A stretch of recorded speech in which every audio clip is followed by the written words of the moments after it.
So I want to introduce our first speaker, Palmer MacKie. Dr. MacKie is a clinical assistant professor here at IU. He's actually the director of the Integrative Pain Program at Eskenazi, which is one of our hospitals in our system. He has numerous accolades to tell you. More recently, he was a recipient of the Tony and Mary Human Health Achievement Award for Preventative Medicine last year.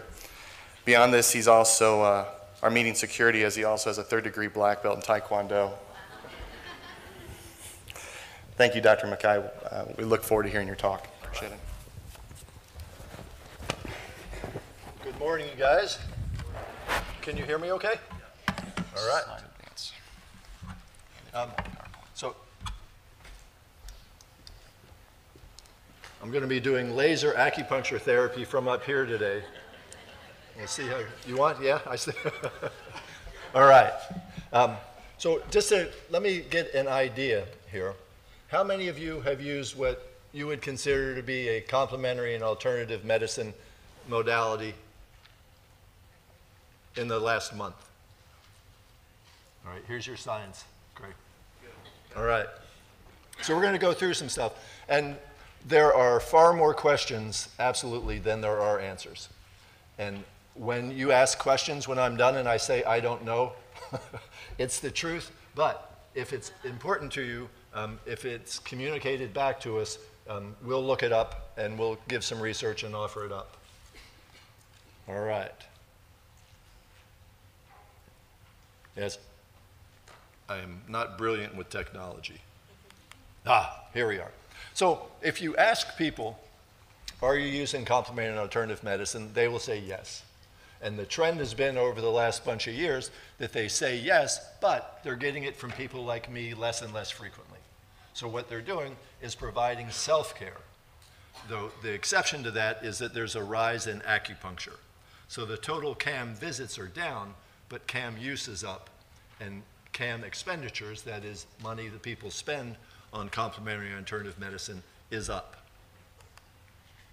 So what do people do, particularly with respect to GI conditions? So this is a study that looks at individuals who are using what they consider CAM for gastrointestinal disorders. You can see they're using herbs, physical manipulative therapies, mind, body, or energy therapies, special diets, and movements. And basically, about 30 to 50% of people who have one of these conditions is using a CAM. So we'll go down to something that's a little bit more pertinent to you, liver conditions. About 21% with herbs, 14% with manipulatives, and then the thing I wanted to highlight is very little with special diets. So this is your segue. So there's a lot of room to go, I think, for changing the way we eat and changing some of the downstream effects of that. So if you're going to use these therapies and you have a GI condition, many people use more than one. In fact, 2 to 3 was common. So this is a question for those individuals. Why do you do that? And how much did that top therapy actually help the problem? So you can see 50% thought that it was really important. And then how much of that therapy helped that primary symptom that you wanted to get addressed? And said still, over 50% thought it was very important in dealing with their condition. And then that top therapy was in maintaining health and well-being.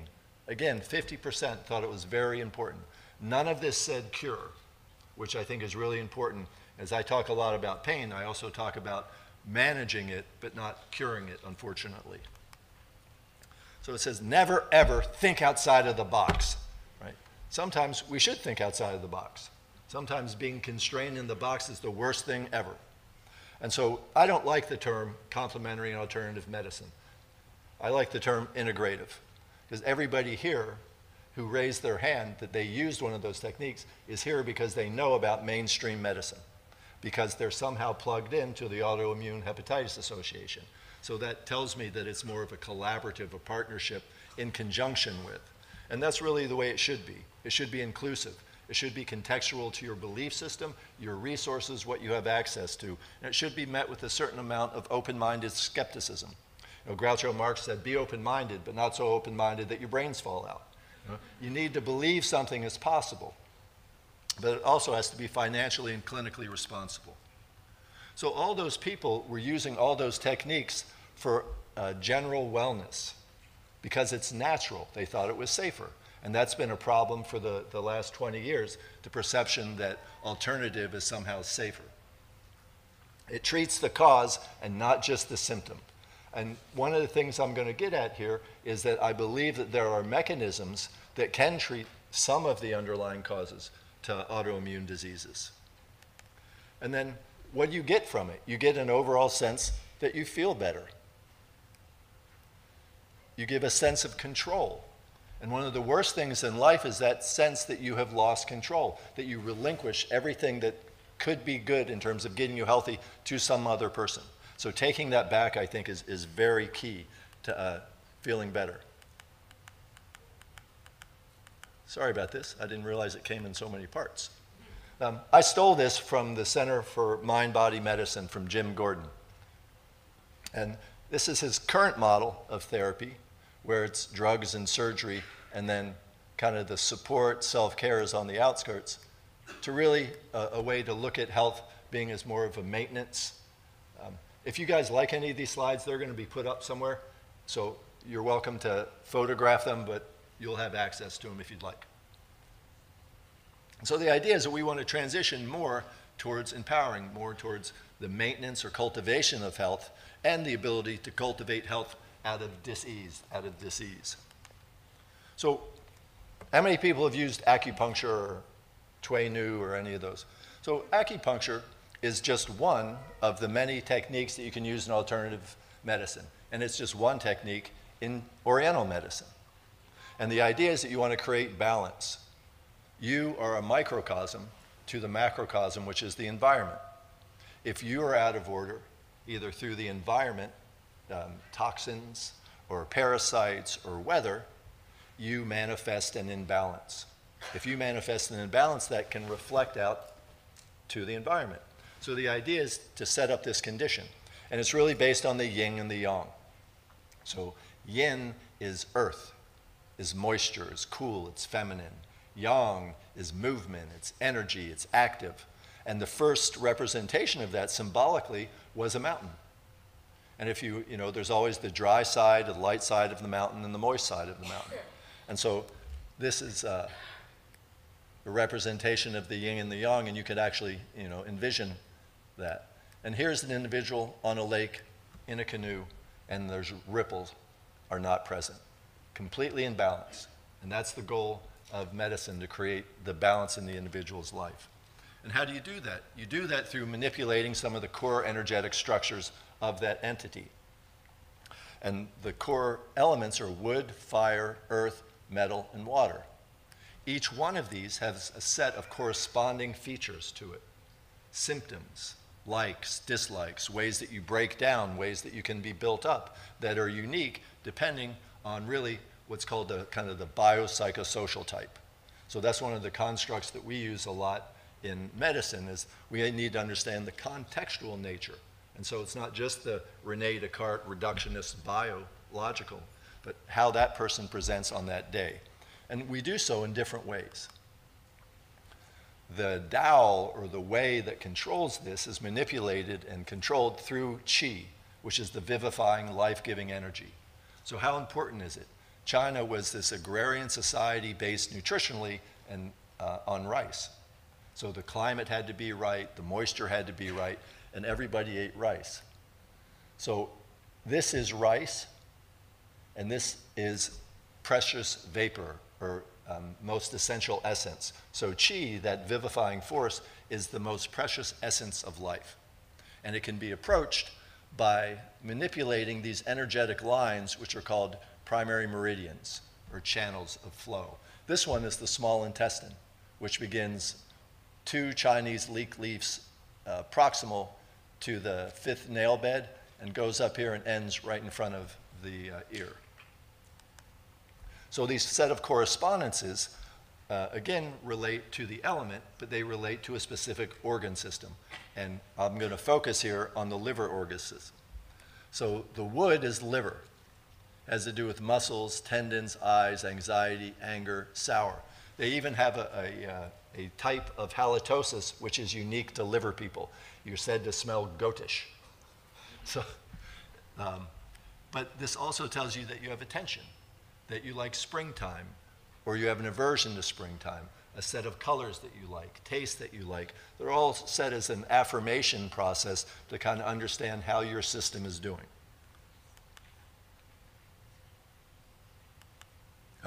So here's prehistoric man about to discover acupuncture. So these channels are set up with a circuit. So there's an energetic flow within the body.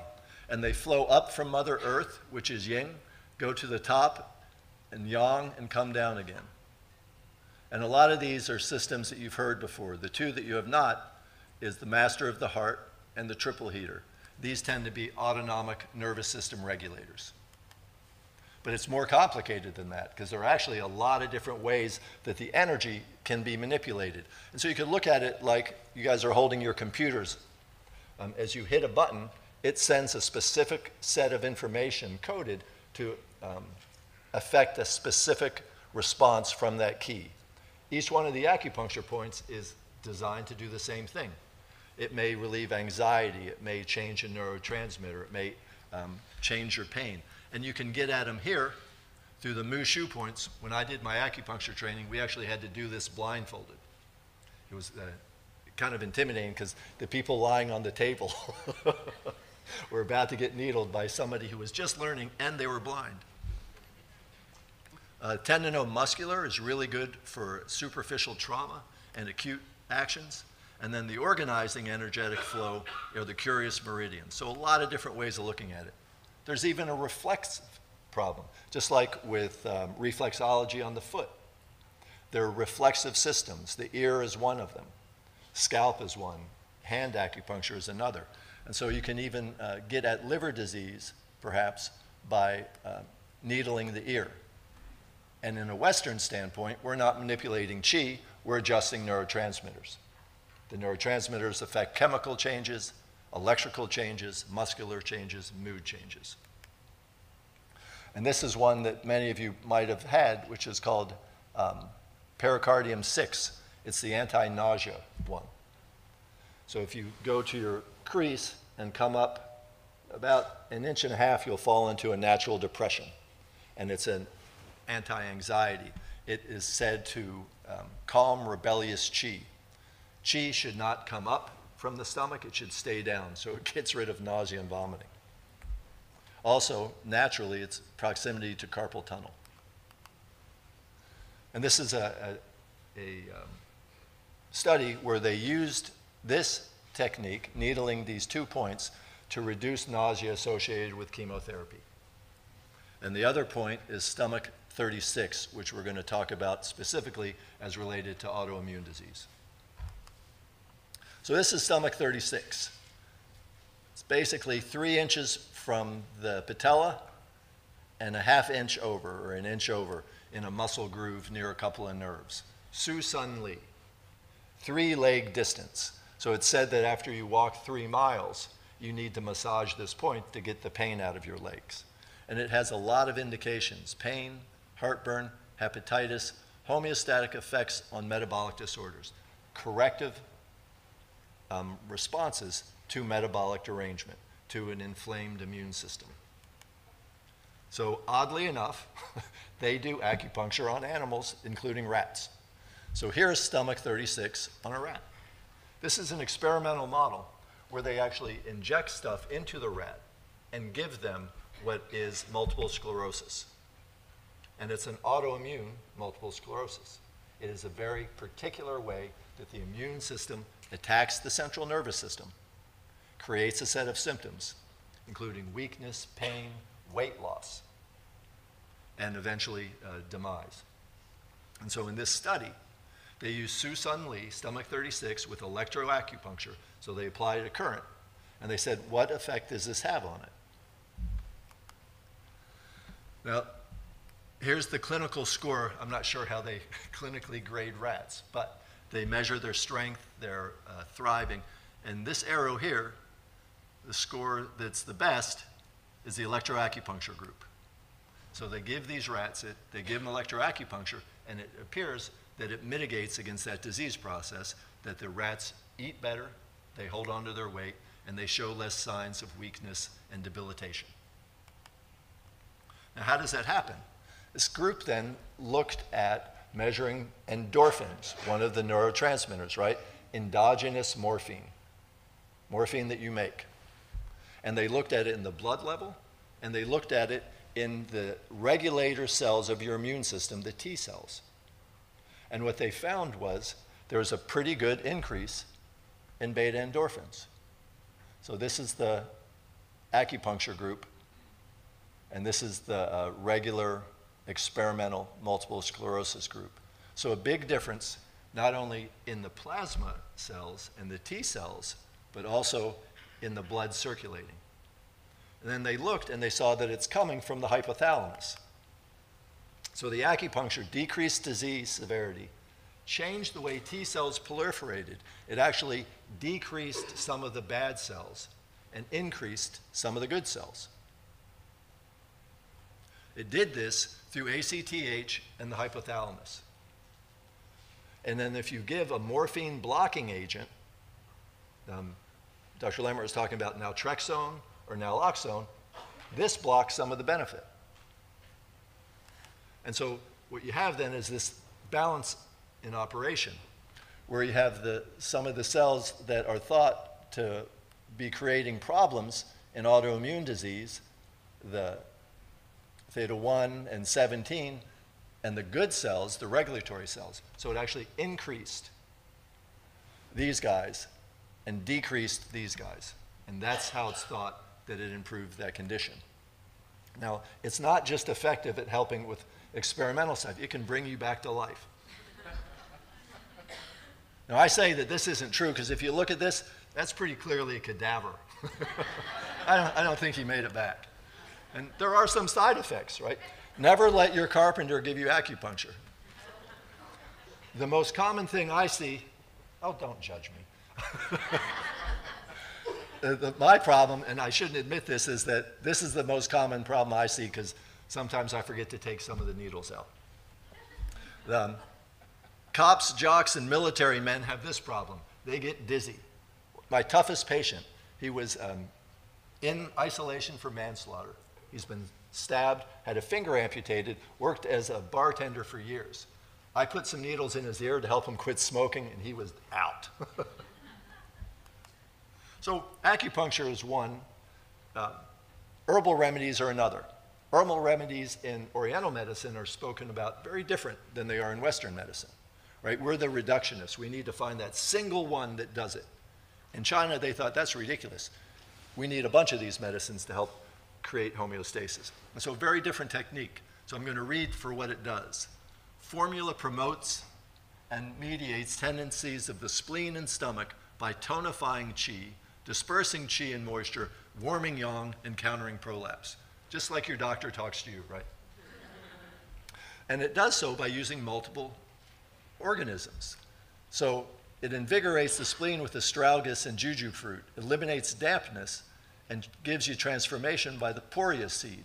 And it warms you with ginger and integrates with with licorice. I had liver on my mind this morning. Right? Licorice is very, very common in Chinese medicine and has pretty direct effects on the liver. So that's in Oriental medicine. In the West, we want to find out what's the enzyme, what's the molecule. Have any of you guys used SAMe? Yeah. So in the process of autoimmune diseases, you have these cells in the liver that get activated and release these chemicals that start to damage the liver cells, the hepatocytes. Then these send out further signals to create a cascade. And then you can get these feedback loops over here unless they're blocked. SAMe helps block this here. So SAMe, vitamin E, N-acetylcytosine, and some other vitamins there, antioxidants, help block that cascade, reduce the inflammation. Mainly, it regenerates glutathione, which helps get rid of bad chemicals. And it's a methyl donor, which inactivates a lot of problems. So it decreases fibrosis and scarring within the liver. It hasn't been truly brilliant, but in one study, it really had a pretty big effect on cirrhosis related to alcohol. How about turmeric? You guys? I had one medical student who was putting turmeric in his oatmeal. He was so obsessed with turmeric. Like, that is not the appropriate application. But it's very, very strong. I was talking to my sister before I came in. She uses turmeric almost every day just for her joints. Strong anti-inflammatory. Really amazing. It works against inflammatory bowel disease, decreases irritation of the pouch site, decreases the sedimentation rate. Now, the part that I really want to get at related to this, as I'm going to draw some kind of connections, is that it interferes with the nuclear factor kappa beta activation, which is a good thing. How does it do that? They think it does it through the TLR receptors, the toll-like receptors in the liver. Those are the receptors that get activated in autoimmune hepatitis as well. Now, there's always good with some of these things. Either it's nutrition or it blocks inflammation. SAMe can be used to augment your mood. But there's also a downside. You can't say that it's biologically active and then harmfully inert. It's not. My cousin always says the same thing will make you laugh, will make you cry. Right? It's the right dose and the right person at the right time that really makes the difference. So all these herbs have been associated with autoimmune hepatitis. In fact, one of the head of our GI division here did a study, and what he found was about 9% of drug-related liver injuries are related to dietary supplements. So it's pretty common. One of the big problems lately in the United States has been the synthetic marijuana. Spice and K2 have been shown to do this. And it has a lot to do with the CB1 receptor in the liver. So I'm obsessed with Harry Potter. Growing up, my kids reading all the books aloud to them. So Dobby came to warn Harry Potter. And really, when you think about some of these agents, there's a warning that should go along with it, just like when you pick up your prescription at the pharmacy. There isn't any recommendation, there isn't any formal process for evaluating the safety of these. There's no oversight. There's perception, even among sophisticated gastrointestinal patients, that this is safe because it's natural. There's a general ignorance about all the different interactions, and that folk are reluctant to report. If you take something that makes you sick, you have to get really sick or really mad before you log on to FDA Watch and put it in the system or contact the manufacturer and say, no, that made me sick. And so there tends to be an underreporting of some of these complications. Is Dr. Fisher talking in this? No. So we have an expert at IU. She's actually my neighbor too, Monica Fisher. And she's gained notoriety lately because she gives people shit. She does it in a way that I'm envious, because I always want to do that, but I get in trouble every time I do it. She does fecal transplant. And why do they do that? Because there's so much information, there's so much metabolic activity, there's so much going on in our gut that gets poisoned by the organisms that live there. The alternative to that is that health is enriched when you get the right biome in there. So the biome is that life mass that's in your intestines that's not you. And the more that gets deranged, the more likely you are to have diseases. And the more likely you are to get serious problems. But it's a continuum. It can go from my stomach hurts, my joint aches, I have a cloudy concentration level, to holy crap. Or unholy crap. And so this is just an example with irritable bowel, that these chemicals, these bacteria, chew up things, and they create metabolic chemicals that irritate your lining of your intestine. Then they disrupt or corrupt the immunology of your intestine. And so, you guys ever heard the term molecular mimicry? When one molecule mimics another. That's a lot of what happens in autoimmune disease. The ability to recognize self and foreign gets weaker and weaker and weaker. and you start to cross-react self as foreign and foreign as self. The food that we eat feeds these organisms. These organisms either feed the health or they feed that pathologic cascade. And this is just an example, right? I am pro-life because I am probiotic. Taking probiotics changes the organisms, changes the biome, and reduces the symptoms. Does anybody here have irritable bowel in addition to the liver stuff? Right. So this is a way, and this is pretty good, right? The number needed to treat is 7 people. So pretty good by our standards of medicine. The number needed to take a cholesterol medicine to reduce one heart attack is significantly higher. So the number needed to harm is 35, so it's very unlikely. So it's a good risk-benefit ratio. So probiotics can make a significant difference in decreasing GI complaints. They can change inflammatory bowel disease. And so these are the organisms in this proprietary product that have been shown to increase interleukin-10. And people with autoimmune disease want to increase interleukin-10. This is one of the good interleukins. There are the bad ones and the good ones. And Saccharomyces boulardii is a trophic agent, so it helps to regrow and make whole the lining of the intestines so that they maintain their integrity. So what's called the innate immunity system in your gut doesn't get destroyed. And it also raises the IgA level, which is the immunoglobulins that attack stuff effectively and appropriately in the intestines. And so there's this gut-liver axis. And the evidence is pretty clear that if you have dysbiosis, if your biome is in disarray, if it's diseased, that leads to a set of chemical reactions. So that the lining of your intestines that should be adhered opens. Molecules get in that shouldn't. The innate immunity changes, and you get this cascade of effect leading to some of the pathology. Now, this is some of it. I mean, it's just like cancer. There's a thing called the 2-hit phenomenon. There's a genetic predisposition, and then there are toxins and nutrition and environmental things that all come into play. So I'm in no way suggesting that this is the only mechanism that one could get an autoimmune disease. And so pictorially, you have these germs, and then you have dietary fibers, and you eat them. The germs eat them first, and they help digest it. They make alcohol that seeps through here. Alcohol isn't good for the liver, creates inflammation. If the immunity gets damaged, these connections get broken, and more things seep in.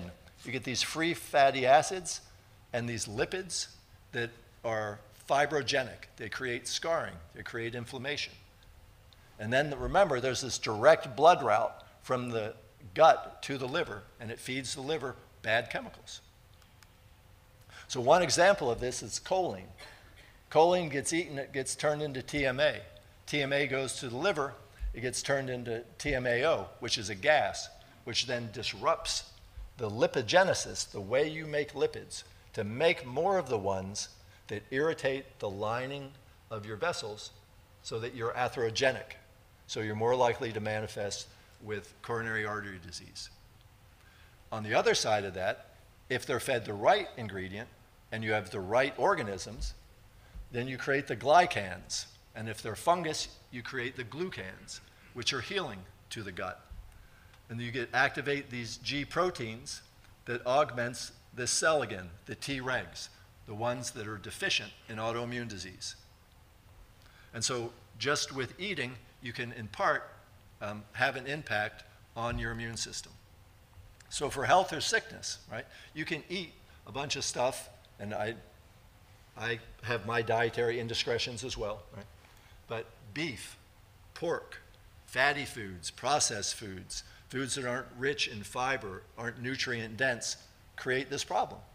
Sugar, you drink a pop and measure your cortisol level, it goes up. It's not necessarily healthy. So there are ways that you can eat to decrease these diseases. So this is one of my fancy cartoons, right? Here are the good germs and the bad germs.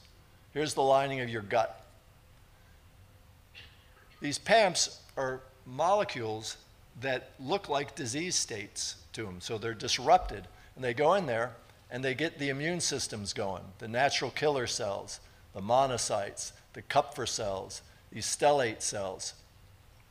Now remember the turmeric and how turmeric changes the toll-like receptors, and that's how it protects the liver. Here are the toll receptors getting activated by these leaky molecules making their way in, stimulating the immune system, changes the way that you express proteins, changes the way your immune system works. So 2 levels. Your immune system here, to recognize self, gets changed. Then your immune system here that attacks some of your good cells. And this is just another way of looking at it, with the immune cells getting activated here. And this cascade of effect, again, activating the immune cells, these T4 cells, that help as a process of triggering or exacerbating autoimmune disease. So these organisms, these gut-derived components, represent danger signals for the host. That triggers these immune cells, and it modulates the function. Eventually, it can disrupt the lining, so you get leaky gut. These molecules leak in, and they go to the liver, where they further inflame it, and they get this self, not self, attack onto the liver. So the dysbiosis and the corruption of these leads to either a worsening or could even incite this as a process. So again, just by what you eat and the organisms that live in you, you create either balance or disruption. Now, anybody meditate? Do relaxing breathing, belly breathing? So those work. They lower your blood pressure. They lower your stress. You lower your stress, you change the way you convert that food that you eat into fat. There's less fat, there's less inflammation. Less inflammation is good for this. So again, breathing right, learning how to activate your vagus nerve so that you have a sense of calm, a sense of relatedness to other people. The antidote to that flight or fight reduces the stress on you. Reduced stress manifests a healthier immune system, and it just makes you feel better. So this is a little study that looked at transcendental meditation, and the sense of change over symptoms gets way, way better with meditation versus just sitting there and thinking calm thoughts. So really working at it provides you with benefit, and it's a dose response. The more you can relax, the better you feel. The more you do the relaxation, the more you stretch, the looser you get. All these things are dose responses.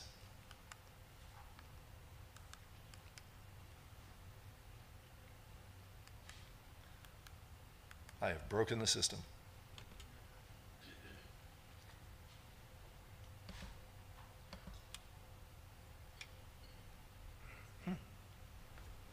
Sorry about that. There we go. Liver poison. All these things create inflammation. All these things are those food sources. And I didn't put bagels up because Dr. Lambert told me since he was giving you guys bagels, I couldn't say anything. You know, if you're from Indianapolis, Long's Bakery is well known to you. I have a patient who weighed 380 pounds. Every time he'd come and visit, he'd bring us Long donuts thinking he was doing us a favor. But all this stuff is hard on your system. So look at the choices. That Whopper, Coke, and fries versus that lower level. I mean, just the visual, you know, is so much more aesthetically pleasing to look at the lower, the colors, the stimulation. And eating a rainbow every day is really important. Now, the bottom one gives you the same salt, food coloring, that gives you way more protein, and it gives you a lot more meals. So it's really a paradigm shift to think of medicine, food as medicine. It says, take one day with tomato and a cucumber, right? We have to change what we view as a pharmacy. What we eat is a pharmacy. We can eat things that really make us healthier, and we can eat things that really make us sicker. And so, you know, good fats, avocado, coconut, salmon, lean animal meat if you're going to eat animal meat. You know, probiotics, eating the rainbow, it really should have colors. A lot of fiber, less gluten. Gluten is one of the things for celiac disease. It is the thing for celiac disease. And celiac disease is also a continuum of leaky gut. A lot of people have symptoms, but they aren't diagnosable yet. And so there are a lot of ways to get at this. That you need to exercise the mind, attend to the mental health, the relaxation response, which is the Rene Descartes version of transcendental meditation. So it's when the cardiologist at Harvard got to the Maharishi that was teaching the Beatles and said, why don't you come to my lab and let me study what you do? And that was transcendental meditation. And Herbert Benson converted that into the relaxation response. And it's a very easy to learn, very helpful thing to do. So food as medicine, spices are great medicines. Ginger, turmeric, cayenne, all have strong anti-inflammatory components. Some good evidence that vitamin D needs to be higher, especially with regulating immune function. And then trusted medical care. I mean, if you're doing something whacked out, your doctor and you should be able to have that out. I was seeing a woman for acupuncture who had metastatic lung disease. She was being treated with fish and carrots by a practitioner. That's basically what they were doing. And I was giving her energetic treatments to support her immune system. But when I told her that I thought that eating fish and carrots was not going to cure her of her cancer, we didn't have a good enough relationship, and it scared her, and she couldn't come back. So you want to find a provider, make sure that you have one that you guys feel good about talking and hashing things out. All right, so with that, I will end, and if there's time, I'd be happy to answer a question or two. I have 5 minutes. Yes, ma'am. Do you have any input about the use of the grass-fed gelatin for gut healing? Could you repeat that? Hold on one second. You mind if we put you on mic? Grass-fed Gelatin. gelatin. Yes. Here, can we just repeat that for So- posterity? Sure. Do you have any input on the use of grass-fed gelatin for gut healing? So grass-fed in the sense that the gelatin is made from That it's coming bovines that from a were good grass-fed? source? Yeah. I do not. Okay. No, but I would say if you're going to eat beef, it should be grass-fed. Yes, ma'am? Do you have any thoughts on activated charcoal? I have a lot of thoughts on activated charcoal. I don't have any that relate to this, though. No. So in the sense, activated charcoal is a chelator. Is that what you're getting at? And so when you eat it or ingest it, it pulls out some of the toxins, like some of those things which disrupt the innate immune system. And I've never seen a trial or information that related to that. Conceptually, I could understand that it would take out stuff. My concern is that I don't know how much of the good stuff it also takes out. So let's just do one more question before Q&A. The question is, should we seek or avoid products that state that they boost your immune system? Well, that's easy, yes. You should either seek them or avoid them.